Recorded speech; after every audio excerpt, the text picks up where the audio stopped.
વિદ્યાર્થી નેતા યુવરાજસિંહે વધુ એક ભરતી પ્રક્રિયામાં ઠગાઈનો આક્ષેપ કર્યો છે।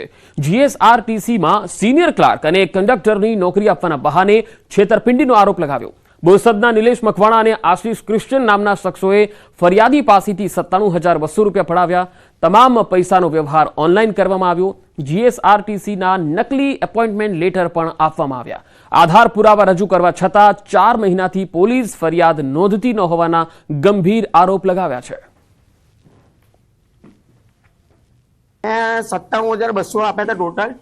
ઓનલાઈન પૈસા મેં આપ્યા હતા એ 96,500 હતા અને સંપૂર્ણ એના છોકરીના ખાતામાં નખાવતો હતો પૈસા। નિલેશ મકવાણા તરફથી અવારનવાર મને ધમકીઓ અપાઈ રહી છે અને મને એમ કહેવામાં આવી રહ્યું છે કે હું તમારા ઉપર છે ને ખોટી ફરિયાદ દાખલ કરી દઈશ તો તમે હેરાન થઈ જશો।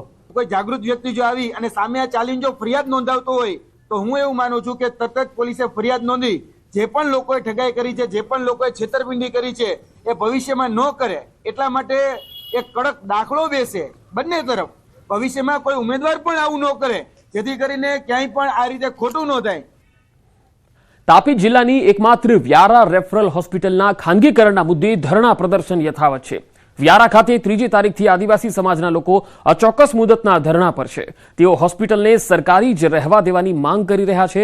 ત્યારે ધરણા પ્રદર્શનના 10 દિવસ બાદ પણ તંત્ર દ્વારા આ મામલે હજુ સુધી લેખિત બાંહેધરી ન મળતા લોકોના ધરણા પ્રદર્શન યથાવત છે।